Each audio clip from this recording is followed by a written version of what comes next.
আমার ভাই শিশির মুনির সাহেব বলেছেন যে স্প্রেডশিটে 166টা মতামতের ক্ষেত্রে যে চয়েসগুলো দেওয়া হয়েছিল ওইটা কিভাবে গৃহীত হবে, এই সনদের বাস্তবায়ন কীভাবে হবে সেটার জন্য টিকমার্ক দেওয়া হয়। 2025 নামে একটা ড্রাফট জামাত ইসলামের পক্ষ থেকে দেয়া হয়েছে, সেটা পড়লাম। রেফারেন্স হিসাবে ওনারা বলেছেন, আমি অবশ্য দলের নাম নিয়ে বলাটা উচিত হচ্ছে না, যদিও সবার সামনে আছে এই জন্যই বললাম আর কি। আপনারা কিছু দয়া করে কিছু মনে করবেন না। ধন্যবাদ আপনাদের সবাইকে। আমি আজকে শুনতে এসেছিলাম, কিন্তু যদি আপনারা আমাকে শুনতে চান বোধহয় একটু ধৈর্য লাগবে, কারণ অনেকগুলো প্রশ্ন উত্থাপিত হয়েছে। অনেকে আমাকে উদ্দেশ্য করেও কিছু জবাব দেওয়ার জন্য ইতিমধ্যে বলেছে। তা আমি বটম আপ করে যদি না বলি তাহলে আমার মনে থাকবে না। শেষের দিকে যেগুলো এসছে ওগুলো দিয়ে আমি শুরু করতে চাই। আসসালামু আলাইকুম। প্রথমে ধন্যবাদ জানাই যে আমাকে আপনারা উপযুক্ত মনে করেছেন আজকে এগুলো কথা বলার জন্য। আর জনাব হাসনাত কাইয়ুম যেটা বলেছেন যে নেক্সট পার্লামেন্টে যে অ্যামেন্ডমেন্টগুলো এখানে আমরা প্রপোজ করছি সেগুলো অ্যামেন্ডমেন্ট করার এখতিয়ার আছে কিনা। তা আপনি আইনজীবী মানুষ, আপনি বলেন যে আর কোনো ফোরাম বাংলাদেশে আছে কিনা যদি পার্লামেন্ট সেটা অ্যামেন্ডমেন্ট না করতে পারে। সেকেন্ড, হ্যাঁ আমার ভাই আক্তার বলছে গণপরিষদ। গণপরিষদ গঠিত হয় একটা নতুন সংবিধান প্রণয়নের জন্য অথবা সংবিধানের মেজর চেঞ্জ করার ক্ষেত্রে character of the constitution and nature of the constitution and basic structure of the constitution. Gentleman, আমি বলবো তিনটা জিনিস, এগুলো যখন পরিবর্তন করতে হয় তখন গণপরিষদ গঠন করা হয়। এবং সেটার ইনস্ট্যান্স কোথাও কোথাও আছে যে যেমন শ্রীলঙ্কায় পার্লামেন্ট ইলেকশনের পরে তারা 2 বছরের জন্য একটা ইনস্ট্যান্স আছে গণপরিষদ রূপে কাজ করেছে অ্যাজ ওয়েল অ্যাজ পার্লামেন্ট, এবং সেই গণপরিষদের তারা কনস্টিটিউশন সেভাবে গৃহীত হয়েছিল। This is all about the constituent assembly. Secondly, আপনারা আমার ভাই সিনিয়র অ্যাডভোকেট শিশির মুনির এর বক্তব্য শুনেছেন, একটা প্রভিশনাল কনস্টিটিউশনাল অর্ডার করা যায় কিনা। এটা ইংরেজিতে ভালো ড্রাফট, এখানে জামাত ইসলামের পক্ষ থেকে লিখিত ড্রাফট আকারে 29 নম্বরে আপনাদের যে পত্র দিয়েছেন তার মধ্যে আমরা দেখছি সে বিষয়ে কথা বলছেন। I feel proud of him যে ল ডিপার্টমেন্ট একজন খুব সুপার আইনজীবীর জন্ম দিয়েছে। তো কিছু বিষয় বললে আমি আশা করি আপনারা কিছু মনে করবেন না। এখানে জুডিশিয়ারির ক্ষেত্রে অ্যাডভোকেট শিশির মুনির বলেছেন যে হাইকোর্টের ডিসেন্ট্রালাইজেশনের বিষয়ে পার্লামেন্টকে সেটা করতে পারে।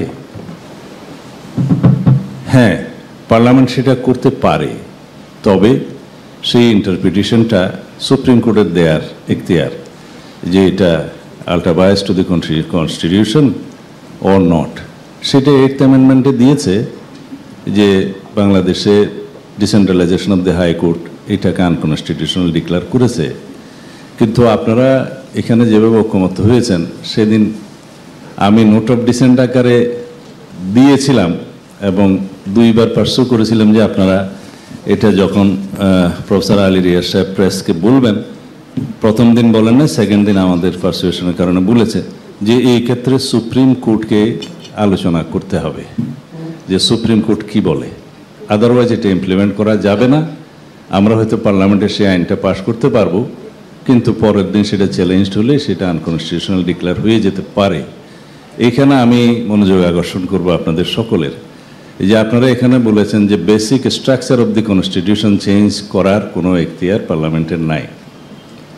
বেসিক স্ট্রাকচার চেঞ্জ করার এখতিয়ার পার্লামেন্টের আছে।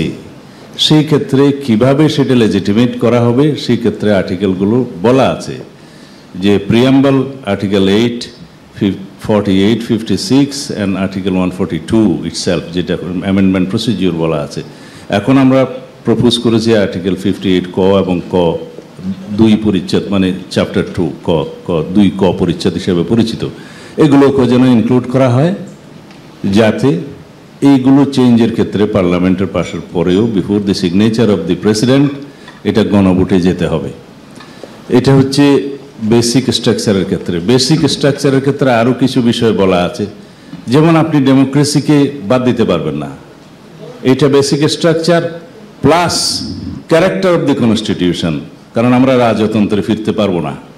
এটা হচ্ছে character of the constitution, nature of the constitution as well as basic structure. It is more than basic structure. এখানে আমরা যেতে পারবো না, সেই ইখতিয়ার পার্লামেন্টেরও নাই। এখন জুডিশিয়ারির ক্ষেত্রে বলেছে প্রফেসর বোরহানুদ্দিন যে জুডিশিয়ারি কনস্টিটিউশনের ইন্টারপ্রিট করার পরে, আনকনস্টিটিউশনাল ডিক্লেয়ার করার পরে সেটা লেজিসলেচার যতক্ষণ অ্যাকসেপ্ট না করছে সেটা লেজিসলেশনের এখতিয়ার থাকছে কনস্টিটিউশনে। এই তো ইন্ডিয়ান কনস্টিটিউশন রেফারেন্স দিয়েছেন। এখানে দুইটা বিষয় আছে, আপনারা আর্টিকেল 7 ক এবং খ এর ক্ষেত্রে এখানে বলেছেন এটা ultra vires to the constitution, unconstitutional declared হয়েছে, বাট এটা এখন কনস্টিটিউশনে আছে। যখন নেক্সট পার্লামেন্টে এটা ডিলিট না করবে ততক্ষণ পর্যন্ত এটা কনস্টিটিউশনে থাকবে। এখানে আমি একটু প্রফেসর রানার সাথে ডিফার করছি যে ইন্ডিয়ান কনস্টিটিউশনের সেই প্রভিশনগুলো এবং তাদের যে প্র্যাকটিস সেটা আমরা প্র্যাকটিস করতে হবে এমন কোনো কথা নাই। কারণ এই ক্ষেত্রে এই যেমন আমরা মনে করি যে ডক্ট্রিন অফ এক্লিপস যেটা হয়েছে 15th অ্যামেন্ডমেন্ট কেসে, হাইকোর্ট যেটা জাজমেন্ট দিয়েছে যে 15th অ্যামেন্ডমেন্টের সেই দফাগুলো আনকনস্টিটিউশনাল ডিক্লেয়ার করা হলো, অর্থাৎ কেয়ারটেকার গভর্নমেন্টের লেজিটিমেসি আসলো এবং সেটা রিইনস্টেট হলো। রিইনস্টেট তখন হবে যেহেতু 13th অ্যামেন্ডমেন্ট চ্যালেঞ্জ হয়ে আছে, এখনো রিভিউতে শুনানি চলছে। সেটা হবে ডক্ট্রিন অফ এক্লিপস অনুসারে পার্লামেন্টের আইন পাস না করা সত্ত্বেও সেটা রিইনস্টেট হবে। রিইনস্টেট হবে কেয়ারটেকার গভর্নমেন্ট, কিন্তু তারপরেও এখানে আমার চাইতে বিদ্যান আইনজীবীরা আছেন, তারপরেও বলছি পার্লামেন্টে সেটা আবার অ্যাকসেপ্ট করতে হবে। যেহেতু বিল পাসের মধ্য দিয়ে সেটা আসবে, একবার রিইনস্টেট হলো, যেহেতু এটা পার্লামেন্টে আগে ছিল, যেহেতু একবার বিলুপ্ত হলো, সেটা আনকনস্টিটিউশনাল ডিক্লেয়ার হলো, সেই জন্য আবার লেজিসলেচারের ক্ষমতা আছে এবং সেটা করতে হবে, পার্লামেন্টে সেটা আবার অ্যাকসেপ্ট করতে হবে আর বিলের মধ্য দিয়ে, কনস্টিটিউশন অ্যামেন্ডমেন্টের মধ্য দিয়ে। তবে আমরা যদি এখন মনে করি যে 15th অ্যামেন্ডমেন্ট সেটা যেহেতু আনকনস্টিটিউশনাল ডিক্লেয়ার হয়ে গেছে সুতরাং রিইনস্টেট হলো কিনা, এখনো হয়নি, যেহেতু 13th অ্যামেন্ডমেন্টটা এখনো চ্যালেঞ্জড হয়ে আছে, সেটা যদি জনগণের পক্ষে আসে রিইনস্টেট আমরা ধরতে পারবো ডক্ট্রিন অফ এক্লিপস অনুসারে। ইভেন দেন লেজিসলেচারের ক্ষমতা হচ্ছে, লেজিসলেচারকে জুডিশিয়ারি কখনো ডিক্টেট করতে পারে না, সেটা লেজিসলেচারের ক্ষমতা, সেটা আবার লেজিসলেশনটা আনতে হবে, তারপরে সেটা সেন্ট পারসন হবে। অলদো আমরা জুডিশিয়ারির ক্ষেত্রে যদি বলি যে এটা রিইনস্টেট হলো কিনা, বলা যাবে রিইনস্টেট হয়েছে, বাট পারফেক্ট তখন হবে যখন নেক্সট লেজিসলেশনটা করা হবে ইন দ্য লেজিসলেচার। এটাই হচ্ছে লেজিসলেচারের ক্ষমতা। কারণ জুডিশিয়ারি, এক্সিকিউটিভ এবং লেজিসলেচার তার কনস্টিটিউশনাল বাউন্ডারির মধ্যেই থাকতে হবে। জুডিশিয়ারি কখনো ডিকটেট করতে পারবে না যে এই আইনটা আপনারা করবেন, করতে বাধ্য করবেন, সাজেস্ট করতে পারবে যে এটা নাল অ্যান্ড ভয়েড হয়ে গেছে, সুতরাং পরবর্তীতে লেজিসলেচারে গিয়ে সেটা আবার অ্যাকসেপ্ট করতে হবে। এখন কথা উঠলো, আমি অত একাডেমিক ডিসকাশনে যেতে চাই না, যে আমরা এখানে এগ্রিড হলাম, অনেকে প্রশ্ন করেছেন তার মানে কি সেটা পাস হয়ে গেছে? এখানে আমরা অ্যামেন্ডমেন্টগুলো এগ্রিড হলাম, যেগুলো কনস্টিটিউশন আমরা অ্যাডপ্ট করতে চাই, সেটা agreement, political agreement, consensus, national consensus, broader consensus. যদিও এখানে আমরা সবাই পুরা জাতিকে রিপ্রেজেন্ট করি, এটা বললে অশুদ্ধ হবে, কারণ বাংলাদেশের সব পলিটিক্যাল পার্টি মিলেও সমগ্র জনগোষ্ঠীকে রিপ্রেজেন্ট করে, এটা থিওরিটিক্যালি ঠিক নয়। কারণ সমগ্র জনগোষ্ঠী যখন কনসেন্ট দিবে পার্লামেন্টারি ইলেকশনের মধ্য দিয়ে, তখন সেটা তাদের কনসেন্ট হবে।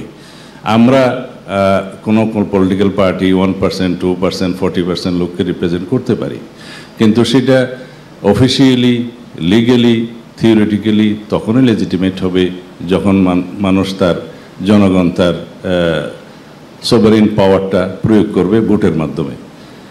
এটাই হচ্ছে সুপ্রিমেসি অফ দি পিপল। অবশ্য আমাদের আর্টিকেল 7 বলা আছে 1-এ যে সুপ্রিমেসি অফ দি কনস্টিটিউশন, এটা আমাদের জনগণের অভিপ্রায়ের অভিব্যক্তি রূপে প্রিয়েম্বলে বলা আছে 4th প্যারাগ্রাফে যে এই সংবিধানকে জনগণের অভিপ্রায়ের অভিব্যক্তি হিসাবে এর প্রাধান্য অক্ষুণ্ণ রাখতে হবে। আবার এগেইন সেটা আটার করা হয়েছে আর্টিকেল 7-এর সাবসেকশন 2-তে যে জনগণের অভিপ্রায়ের পরম অভিব্যক্তি রূপে এই সংবিধান হচ্ছে প্রজাতন্ত্রের সর্বোচ্চ আইন। এগুলো বলা আছে, কিন্তু সেই অভিপ্রায়টা এখানে যারা বলছেন, বক্তৃতা দিচ্ছেন যে অভিপ্রায়ের মূলে আমরা এখানে এসেছি অভিপ্রায়ই চূড়ান্ত আইন, সেই অভিপ্রায়টা যখন কনস্টিটিউশনে এমবডিড হবে জনগণের অভিপ্রায় হিসাবে, তখনই সেটা মান্য হবে। তার আগ পর্যন্ত আমার অভিপ্রায় আমি এখানে প্রকাশ করতে পারি, আমাদের কেউ প্রেস ক্লাবের সামনে অভিপ্রায় ব্যক্ত করতে পারে, কেউ মুক্তাঙ্গনে করতে পারে।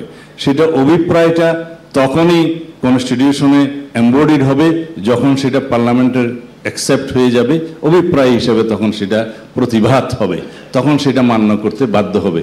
তাছাড়া যদি আমরা প্রত্যেকেই বলি যে এটা জনগণের অভিপ্রায়, ওইটা জনগণের অভিপ্রায়, আমরা প্রত্যেকে এখানে 30টা-29টা দল আছে, আমরা অভিপ্রায় বিভিন্নভাবে প্রকাশ করতে পারি এবং প্রত্যেকেই বলতে পারি এটা জনগণের অভিপ্রায়, সেটা তখন পর্যন্ত লেজিটিমেসি পাবে না। এখন আমার বক্তব্য হলো, যেহেতু আপনারা সারাদিন দীর্ঘ বক্তৃতা দিয়েছেন, অনেকগুলো জিনিস মানে অ্যাড্রেস করতে হচ্ছে, আপনারা দয়া করে বিরক্ত হবেন না। আমার ভাই শিশির মুনির সাহেব বলেছেন যে স্প্রেডশিটে 166টা মতামতের ক্ষেত্রে যে চয়েসগুলো দেওয়া হয়েছিল ওইটা কিভাবে গৃহীত হবে, এই সনদের বাস্তবায়ন কিভাবে হবে সেটার জন্য টিকমার্ক দেওয়া হয়। সরি, আমরা এটার সাথে ডিসএগ্রি করেছিলাম যে স্প্রেডশিটের মধ্য দিয়ে কিছুটা বিভ্রান্ত সৃষ্টি হয়েছে, সেই জন্য আমরা পূর্ণাঙ্গ সুপারিশের উপরে মতামত দিয়েছি এবং আলোচনাও করেছি সেভাবে। তো সেই জন্য ওখানে চয়েসগুলো দেওয়ার এখতিয়ার এই কমিশনের ছিল না, কারণ কিভাবে ডিসাইড হবে না হবে সেটা তো আলোচনার ভিত্তিতে হইতে হবে। তখন ওনারা এক পর্যায়ে বলেছিলেন যে আসলে স্প্রেডশিটটা দেওয়াটা আমাদের কিছুটা সুবিবেচিত হয়নি, সেই জন্য আমরা পূর্ণাঙ্গ সুপারিশগুলোর উপর আলোচনা করেছিলাম। এই অ্যান্সার এখানেই শেষ করি। 106 সম্পর্কে তাও অ্যাডভোকেট শিশির মুনির বক্তৃতা দিয়েছেন, আমি খুব এনরিচড হয়েছি। আমি মনে করি 106 অনুসারে যে কনস্টিটিউশনের অ্যাডভাইজারি রোল, মানে সুপ্রিম কোর্টের যে অ্যাডভাইজারি রোল অ্যাপিলেট ডিভিশনের, সেই বিষয়ে বর্ণনা করা আছে। এখানে বলেছে যদি রাষ্ট্রে এমন কোনো গুরুত্বপূর্ণ প্রশ্ন উত্থাপিত হয় অথবা হতে পারে যা অতীব জনগুরুত্বপূর্ণ, যেটার বিষয়ে রাষ্ট্রপতি অ্যাডভাইস চাইতে পারে রেফারেন্সের মাধ্যমে সুপ্রিম কোর্টের কাছে, সেই বিষয়ে উপযুক্ত শুনানির মধ্য দিয়ে সুপ্রিম কোর্ট মতামত দিতে পারে। Supreme court appellate division headed by chief justice মতামত দিয়েছে এবং সেই অর্ডারটা আমাদের কাছেও আছে যে অ্যাটর্নি জেনারেলকে শুনেছেন, হার্ড অ্যাটর্নি জেনারেল বলা আছে। তা এখন যদি অ্যাটর্নি জেনারেল বাইরে আর কাউকে শুনতে চাই সেটা তাদের এখতিয়ার। এখন 106-এর সেই ডিসিশনের যদি আমরা কোয়েশ্চেন তুলি তাহলে লেজিটিমেসি অফ দি গভর্নমেন্ট থাকে না। আর সেটা রিভিউর কথা বলা হয়েছে, রিভিউ করার জন্য উপযুক্ত ফোরাম কোনটা, সেটাও তো সুপ্রিম কোর্টের appellate division headed by chief justice. এখন সেটার রিভিউ যদি কেউ করতে চাইলে সেটা কনস্টিটিউশনে কোথাও অ্যালাউ করেছে কিনা জানি না, হয়তো আর্টিকেল 102 অনুসারে যাওয়া যেতেও পারে, but it is now factum valet, যে ঘটনাক্রমে সিদ্ধ, এটা একটা আইনের টার্ম। এখন যদি সেই ফ্যাক্টাম ব্যালেটকে আমরা মেনে না নিই তাহলে total legitimacy of the government নিয়ে কোয়েশ্চেন হবে, ফরমেশন অফ দি রিফরমেশন কমিশনগুলো কোয়েশ্চেন হবে, formation of the national consensus commission question হবে। সেই ক্ষেত্রে আমাদের এই আলোচনাগুলো আর কোনো দরকার হবে না। আমার মনে হয় যে রাষ্ট্রের স্টেবিলিটির জন্য আমরা যদি সব বিষয়ে এভাবে কোয়েশ্চেন তুলি, আর বোধহয় চাচ্ছেন না বলে তাহলে হয়তো আমাদের জন্য এটা কল্যাণকর কিছু হবে না। আমরা একটা জায়গায় এসছি, সেখানে জনগণের অভিপ্রায় নিয়ে আমরা কথা বলছি। গণ অভ্যুত্থান, আমরা কেউ কেউ এটাকে বিপ্লব বলতেও পছন্দ করছি, অবশ্য আমি বিপ্লব বলি না, কারণ বিপ্লবের মধ্য দিয়ে সামাজিক এবং অর্থনৈতিক স্ট্রাকচার টোটাল চেঞ্জ হতে হয়। এটা শুধু একটা সরকারের পতন হয়েছে, এটা অটোক্রেসির পতন হয়েছে। তো এই গণ অভ্যুত্থানের জনগণের অভিপ্রায় অবশ্যই ব্যক্ত হয়েছে, সে অভিপ্রায়টা ছিল এই যে আমরা ভোটের অধিকার ফেরত চাই, গণতান্ত্রিক অধিকার ফেরত চাই, বৈষম্যহীন সমাজ ব্যবস্থা চাই। চাকরির বৈষম্য নিয়ে যেহেতু শুরু হয়েছিল, পরবর্তীতে তার সাথে যুক্ত হয়েছে আমরা রাষ্ট্র কাঠামোর সংস্কার চাই। কোনটা ভালো? রাষ্ট্র কাঠামোর সংস্কার চাই, দ্বিমত তো নাই। সেই রাষ্ট্র কাঠামো সংস্কারের জন্য আমরা আমাদের দলের পক্ষ থেকে এই সরকার গঠিত হওয়ার আরও 1.5 বছর আগে তো আমরা সংস্কার প্রস্তাব দিয়েছি, এবং তখন ফ্যাসিবাদের পতন কখন হবে, কিভাবে হবে সেটা আমরা জানতাম না।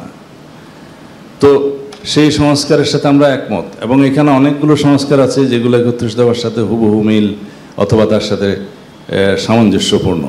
আর এমন কিছু সংস্কার আছে যেগুলো এখানে আসেই নাই, যেগুলো আমাদেরকে করতে হবে, যেগুলো আমাদের ন্যাশনের প্রতি কমিটমেন্ট আছে, সেই বিষয়ে আমরা একমত। তো প্রশ্ন হচ্ছে এই সংস্কারগুলো যেগুলো আমরা এগ্রিড হয়েছি, এগুলোর বাস্তবায়ন কি হবে, এই তো গোড়ার প্রশ্ন।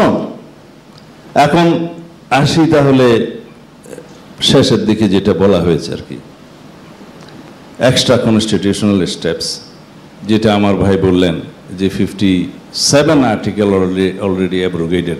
আমি জানি না কিভাবে অ্যাব্রোগেটেড হলো, কারণ জুডিশিয়ারি সে বিষয়ে কোনো ইন্টারপ্রিটেশন দেয় নাই। এটা আমরা যদি মনে মনে ধরে নিই সেটা ধরতে পারি, বাট এটা আমার মনে হয় বলাটা কতটুকু যৌক্তিক আর একটু চিন্তা করতে হবে। আমরা কন্টিনিউয়েশন অব দি কনস্টিটিউশনে আছি। এই সাংবিধানিক ধারাবাহিকতা রক্ষা করার জন্যেই আর্টিকেল 106-এর অ্যাপ্লিকেশন হয়েছে। এখন যদি বলে যে আমরা সাংবিধানিক ধারাবাহিকতায় নাই, তাহলে সেই ডিবেটে আলাদা করতে হবে।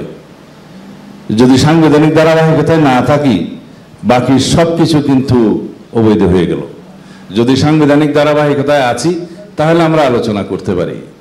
সাংবিধানিক ধারাবাহিকতা যদি না থাকে, তাহলে উপদেষ্টা পরিষদ অবৈধ হয়ে যাবে। যদি সেটা অবৈধ হয়, বাকি সব কিছু থেকে উৎপত্তি যা হওয়া হয়েছে সেগুলো সব অবৈধ হয়ে যাবে। যদি আমরা কনস্টিটিউশনের কন্টিনিউশনে না থাকি, সেটা আগে ডিসাইড করতে হবে। আমি আসি এটা এস্টাবলিশ করার পক্ষে, কারণ আমরা সাংবিধানিক ধারাবাহিকতা যে রক্ষা করে কনস্টিটিউশন অনুসারে এই সরকার গঠিত হয়েছে, সেই সরকার ঐকমত্য কমিশন পর্যন্ত এসছে, সংস্কার কমিশন হয়ে, এগুলো চিফ অ্যাডভাইজারের এখতিয়ার। কারণ প্রধান নির্বাহীর এখতিয়ার আছে যে কোনো কমিশন গঠন করে অ্যাডভাইস দেওয়ার জন্য, রিকমেন্ডেশন দেওয়ার জন্য। এখন আমরা এখানে আলোচনা করছি, সেটা মেনেই তো করছি। সেটা আলোচনার প্রথম দিনেই তো আমরা বলতে পারতাম যে এটা কিভাবে গঠিত হলো, এই সংস্কার কমিশন কিভাবে গঠিত হলো, কেন হলো, কারা করলো, এখতিয়ার কি, সেই প্রশ্ন তো কেউ তুলি নাই আমরা। দেখা যাচ্ছে আমি মোটামুটি প্রত্যেক বিষয়গুলো একটু টাচ করার চেষ্টা করেছি। এখন দেখা যাচ্ছে লাস্টে যে বিষয়টা এসছে, যে প্রভিশনাল কনস্টিটিউশনাল অর্ডার 2025 নামে একটা ড্রাফট জামাত ইসলামের পক্ষ থেকে দেয়া হয়েছে, সেটা পড়লাম। রেফারেন্স হিসাবে ওনারা বলেছেন, আমি অবশ্য দলের নাম নিয়ে বলাটা উচিত হচ্ছে না, যদিও সবার সামনে আছে, এই জন্যই বললাম আর কি। আপনারা কিছু দয়া করে কিছু মনে করবেন না। প্রভিশনাল কনস্টিটিউশনাল অর্ডার একটা হয়েছিল, তার আগে বাংলাদেশের প্রথম আইন হয়েছে আর্টিকেল 151-এ। আপনারা দেখবেন, আপনারা লয়ার বলেই আমি ধারাগুলো উল্লেখ করছি, আর্টিকেলগুলো।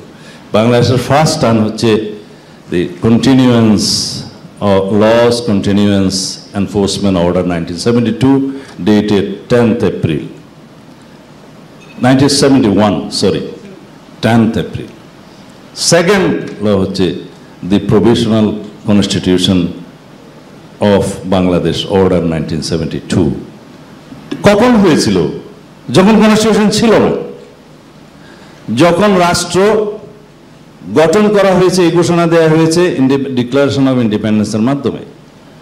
তাদের সোর্স অফ পাওয়ার ছিল, তখনকার গণপরিষদ নিজেদেরকে গঠন করিল, এবং ইন্ডিপেন্ডেন্স ডিক্লারেশন অফ ইন্ডিপেন্ডেন্সের মাধ্যমে গণপরিষদ নিজেদেরকে ঘোষণা করে এই ভূখণ্ডের জন্য যারা নির্বাচিত হয়েছিল, যদিও পাকিস্তানের জন্য। তারপরেও সেই ইলেকশনের প্রধানতম উদ্দেশ্য ছিল একটা কনস্টিটিউশন ফ্রেম করা। যেহেতু সেই পার্লামেন্ট কল করার পরেও সেটা পেন্ডিং করে দেয়া হলো, তখন নিজেদেরকে এই গণপরিষদ গঠন করা হলো। এবং যেহেতু একতরফা যুদ্ধ ঘোষণা করা হয়েছে, সেজন্য নিজেদেরকে রাষ্ট্র হিসাবে ঘোষণা দেয়া হলো। সেই গণপরিষদের মাধ্যমে সোর্স অফ পাওয়ার হিসাবে প্রেসিডেন্ট, ভাইস প্রেসিডেন্ট এবং মন্ত্রিপরিষদ গঠন করার ক্ষমতা দেওয়া হলো। এবং তাদেরকে নির্বাহী ক্ষমতা, আইন প্রণয়নের ক্ষমতা, রাষ্ট্রপতির ক্ষমা প্রদর্শনের ক্ষমতা সহ সার্বিক ক্ষমতা দেওয়া হলো। তার উপর ভিত্তি করে পরবর্তীতে প্রেসিডেন্ট অর্ডারের মাধ্যমে রাষ্ট্র পরিচালিত হয়েছে।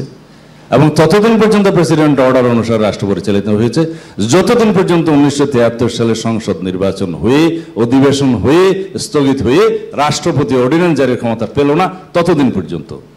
কনস্টিটিউশন গৃহীত হওয়ার পরে 4 নভেম্বর 1972 অ্যাকশন দেওয়া হলো, এটার ইফেক্ট দেওয়া হলো 16 ডিসেম্বর 1972। তখনও পর্যন্ত প্রেসিডেন্ট অর্ডারেই চলেছে। এরপরে কনস্টিটিউশন অনুসারে পার্লামেন্ট ইলেকশন হয়েছে, পার্লামেন্ট গঠিত হওয়ার পরে সেশন হয়েছে, সেশন স্থগিত হওয়ার পরে যে কনস্টিটিউশন আর্টিকেল 93 অনুসারে অর্ডিন্যান্স জারির ক্ষমতা প্রেসিডেন্ট পেয়েছে, তার আগ পর্যন্ত এই প্রেসিডেন্ট অর্ডারে পিইউতে চলেছে। এখন এগুলোকে সবগুলোকে লেজিটিমেসি কিভাবে দেওয়া হলো? সেই কনস্টিটিউশন গৃহীত হওয়ার মধ্য দিয়ে। এবং যে আইনগুলো আমি কথা বললাম সেগুলো সব রিপিল করা হয়ে গেল আর্টিকেল 151 অনুসারে। বলা হলো কনস্টিটিউশন ফ্রেম হয়ে গেছে, এগুলো এখন রিপিল। এখন যদি আমরা সেই অবস্থায় থাকতাম, আমি বলতাম যে ঠিক আছে, স্পেশাল প্রভিশনাল কনস্টিটিউশন অর্ডার এখন করা যাবে। আমরা কি সেই অবস্থায় আছি? নাই তো। আমাদের একটা কনস্টিটিউশন আছে, এই কনস্টিটিউশন আমরা মেজর অ্যামেন্ডমেন্টগুলো প্রপোজ করছি। আমরা মোটামুটি সবাই এক জায়গায় এসেছি। এখানে কিছু কিছু পয়েন্টের নোট অফ ডিসেন্ট আছে। আমরা let us have a discussion যে এটা কিভাবে ইমপ্লিমেন্ট করা যায়, সেই আলোচনাই তো আজকে হচ্ছে। এখন ইমপ্লিমেন্টেশনের পর্যায়ে আমাদের যে সাজেশন এবং 29টা দলের যে সাজেশন, সেটা রিটেন আপনাদেরকে দেওয়া হয়েছে। আপনারা এটা কম্পাইল করে আমাদেরকে দিয়েছেন, থ্যাংক ইউ। তারপরেও আপনারা আলোচনায় দেখেছেন, সেই জন্য আরও ধন্যবাদ। এই আলোচনার প্রেক্ষিতে আমরা যদি একটা জায়গায় যেতে পারি, তাহলে সবচাইতে খুশি হব আমরা। কারণ এই আনসার্টেনিটি নিয়ে বেশি দিন আর কন্টিনিউ করা যাবে না। আমি মনে করি মাননীয় প্রধান উপদেষ্টা রাইটলি আটার করেছিলেন যে এটা একটা জাতীয় প্রতিশ্রুতি। এই জাতীয় প্রতিশ্রুতিটা রিটেন এমবডিড করে আমরা যারা এখানে আলোচনা করছি সবাই মিলে আমরা এগ্রিড হই, সিগনেচার করি, আমরা একটা বিশাল জাতীয় আনুষ্ঠানিকতার মধ্য দিয়ে সেটা লঞ্চ করি, জাতি দেখুক এবং এই প্রতিশ্রুতিগুলো ওয়েবসাইটে যাক। আমরা সবাই প্রত্যেকটা দলের ম্যানিফেস্টোতে সেটা উল্লেখ করি। উল্লেখ করার পরে সেটা এই কমিটমেন্টে যাই যে যারাই পার্লামেন্টে যাবে তারা এটা বাস্তবায়ন করবে। এখন প্রশ্ন আসে, সেটার গ্যারান্টি কি? এই জবাব তো আমাদের কাছে নাই। সেটার গ্যারান্টির প্রশ্ন যদি আপনারা তোলেন, তাহলে সেই জবাব আমরা দিতে পারবো না। আমরা শুধু কমিটমেন্ট দিতে পারবো। তবে আমরা তারপরও আহ্বান করেছিলাম, যদি এটা বাস্তবায়নের ক্ষেত্রে আইনগত ভিত্তির কথা আপনারা যারা তুলছেন, সেই রকম যে কোনো একটা আইনগত ভিত্তি যদি প্রসিডিওর যদি আপনারা বের করতে পারেন, তার সাথে আমরা একমত হব। সেই জন্যই আমরা আলোচনায় আসছি। সেটা কি আপনারা বের করতে পেরেছেন? আজকে যে কাগজটা দিয়েছেন ঐকমত্য কমিশনের পক্ষ থেকে, যে 29টা দলের যে সমস্ত প্রস্তাব এই সনদ বাস্তবায়নের প্রেক্ষিতে, তার মধ্যে মুদ্রা বিষয়ে 6টা আইটেম আপনারা এখানে কম্পাইল করেছেন যে এই মতামতগুলো এসছে বিভিন্ন রাজনৈতিক দলের পক্ষ থেকে। তারপর আপনারা এটাও বলেছেন যে পরবর্তীতে আরও বিস্তারিত আলোচনার পরিপ্রেক্ষিতে জুলাই জাতীয় সনদ 2025 অন্তর্ভুক্ত হওয়া বিষয়সমূহকে, যার মধ্যে ভিন্নমত অবলিক নোট অফ ডিসেন্ট আছে উইদিন ব্র্যাকেট, সেগুলো 4 ভাবে বাস্তবায়নের জন্য পরামর্শ দিয়েছেন। এর উপর আমি আলোচনা করতে চাই। এর বাইরের আলোচনাগুলো হচ্ছে আমাদের বিভিন্ন রাজনৈতিক দলের মতামত, সেটার উপর আলোচনা করা আমার সঠিক হবে না, যদিও ইতিমধ্যে কিছু করে ফেলেছি। এই 4 ভাবের মধ্যে আপনারা দিয়েছেন অধ্যাদেশ জারির মাধ্যমে এবং নির্বাহী আদেশের মাধ্যমে। এই বিষয়ে তো আমরা একমত হয়েছি, যেগুলো কনস্টিটিউশনকে টাচ করে না সেগুলো আপনারা অধ্যাদেশ এবং নির্বাহী আদেশ এবং অন্যান্য আদেশের মাধ্যমে করতে পারেন। কিন্তু তার বাইরে যেগুলো সাংবিধানিক বিষয়গুলো নিয়ে আলোচনা করা হয়, সে আলোচনাগুলোর মধ্যে আমরা এখন মোটামুটি আলোচনা এভাবে যেতে পারি যে আপনারা বলেছেন, আমার বাড়িতে উঠে গেল মনে হয়, যে প্রেসিডেন্ট জিয়ার রেফারেন্সে আমার ভাই জনাব হামিদুর রহমান আজাদও বলেছেন, অ্যাডভোকেট শিশির মুনির সাহেবও বলেছেন, এই রেফারেন্সটা টেনেছেন যে প্রোক্লামেশন জারির মধ্য দিয়ে কনস্টিটিউশনকে চেঞ্জ করা হয়নি। এই প্রশ্নের উত্তর হচ্ছে কনস্টিটিউশন প্রোক্লামেশন জারির মধ্য দিয়ে চেঞ্জ হয়নি, কারণ তখন কনস্টিটিউশন স্থগিত ছিল। স্থগিত থাকার কারণে রাষ্ট্র পরিচালনার স্বার্থে প্রোক্লামেশন জারি করতে হয়েছে। সেই প্রোক্লামেশনের লেজিটিমেসি দিয়েছে কোথায়? বাংলাদেশের দ্বিতীয় জাতীয় সংসদের অধিবেশনে, সেই 5th অ্যামেন্ডমেন্ট বিল আনার মধ্য দিয়ে। এটা একটা 1 পৃষ্ঠার অ্যামেন্ডমেন্ট, যে প্রোক্লামেশনগুলোর মাধ্যমে এই যে কনস্টিটিউশনাল প্রভিশনগুলো জারি করা হলো সেগুলোকে 5th অ্যামেন্ডমেন্টে অন্তর্ভুক্ত করে চতুর্থ তফসিলে সেটা ইনক্লুড করে এটাকে 5th অ্যামেন্ডমেন্ট হিসেবে গ্রহণ করা হলো। তার মধ্য দিয়ে বাকশালের বিলুপ্ত হলো, বহুদলীয় গণতন্ত্রের প্রবর্তন হলো। এবং এরপরে অন্যান্য যে চেঞ্জেস আসছে জুডিশিয়ারির ক্ষেত্রে, সুপ্রিম জুডিশিয়াল কাউন্সিলের ক্ষেত্রে, আরও অন্যান্য ক্ষেত্রে যে সমস্ত বৈপ্লবিক পরিবর্তন এসছে সেটা গৃহীত হলো কখন? যখন পার্লামেন্টের বৈধভাবে বিল আনা হলো তখন। যদি এই প্রোক্লামেশনগুলো সংবিধান চেঞ্জ হয়েছে বলা হয়, এটা একটা রং ইন্টারপ্রিটেশন। রাষ্ট্র পরিচালনার ক্ষেত্রে এটা ফরমান হিসেবে প্রোক্লামেশন হিসেবে জারি হয়েছে। এখন যদি এখন যদি আমাদের সংবিধান বহাল থাকে, আপনারা যদি সবাই স্বীকার করেন যে সংবিধান বহাল আছে, তাহলে প্রোক্লামেশন জারি করার কোনো সুযোগ নেই। এবং সংবিধান প্রোক্লামেশন জারির মধ্য দিয়ে স্পেশাল প্রভিশনাল কনস্টিটিউশনাল অর্ডারের মধ্য দিয়ে পরিবর্তন করা যায় না, কারণ সেই এখতিয়ার কারণেই। সেই এখতিয়ারটা যদি প্রয়োগ করতে হয় আপনাদের সাজেশন অনুসারে, যদি প্রেসিডেন্ট, এখানে যেভাবে দেখেছি প্রেসিডেন্টকে এখতিয়ার দেওয়া হবে সেই প্রভিশনাল কনস্টিটিউশনাল অর্ডার জারি করার জন্য, প্রেসিডেন্ট এই আনকনস্টিটিউশনাল কাজটা করতে পারেন না। কারণ আজকে উনি ইমিউনিটি অ্যান্ড প্রিভিলেজ বুক করছেন প্রেসিডেন্ট হিসাবে, কালকে যখন উনি সেটা থাকবেন না, তখন তার কনস্টিটিউশনাল ভায়োলেশনের জন্য এটার বিরুদ্ধে অভিযোগ উত্থাপন করা যাবে এবং সেটা প্রপার আদালতে যাবে। কিন্তু আমরা কি সেই নজির স্থাপনের জন্য কোনো সাজেশন দিতে পারি? এবং সেটা যেটা আমার ভাই হাসনাত কাইম সাহেব বললেন যে প্রসিডিউরাল মিস্টেকের কারণে নাল অ্যান্ড ভয়েড হয়ে যাবে, সেরকম কোনো প্রেসক্রিপশন কি আমরা দিতে পারি? আজকে আমরা, আপনারা রাজনৈতিক দল হিসাবে উপযুক্ত আদালতে হয়তো এটা নিয়ে যাব না, যেহেতু আমরা এখানে সাইন করব। আমি ধরে নিলাম বিতর্কের স্বার্থে, বাংলাদেশের যে কোনো সিটিজেন তো they are at liberty to go to the proper court, যে এখানে কনস্টিটিউশন কি চেঞ্জ হয়ে গেল, বাংলাদেশে কি 2টা কনস্টিটিউশন আছে, তখন কোর্ট কি বলবে এই কনস্টিটিউশন কে চেঞ্জ করলো, কার এখতিয়ার আছে, ফোরামটা কোথায়, এই প্রশ্নটা করবে। তাহলে আমরা যে জুডিশিয়ারিতে বিচার করছি কোন কনস্টিটিউশনের অধীনে করব? আর এখানে একটা প্রস্তাব উত্থাপন হয়েছে যে 5th অফ আগস্ট থেকে অথবা এখন থেকে সেটার কার্যকারিতা দেয়া হোক। তা এখন যদি সেটার কার্যকারিতা দেয়া হয়ে থাকে, সেই কনস্টিটিউশনাল প্রভিশনগুলো যদি চেঞ্জ হয়ে গেছে, অ্যামেন্ড হয়ে গেছে ধরে নেওয়া হয়, তাহলে বর্তমান কনস্টিটিউশনের কি হবে? এই গভর্নমেন্ট কোথায় থাকে, বেসড অন হোয়াট প্রভিশন থাকবে? এখন কনস্টিটিউশনের ধারাবাহিকতা যদি থাকে, 1 নম্বর স্বীকার করে আমি মনে করি আছে এবং সে তার উপরে রাষ্ট্র চলছে, সেই ক্ষেত্রে যদি একটা ওভারল্যাপিং অথবা ডুপ্লিকেশন অথবা এই কনস্টিটিউশন অ্যামেন্ডমেন্টগুলোকে যদি আমরা কার্যকারিতা দেই, তাহলে এটা তো 2টা কনস্টিটিউশন চলার মতোই অবস্থা হবে। জুডিশিয়ারি কোনটা মানবে, অ্যাডমিনিস্ট্রেশন কোনটা মানবে?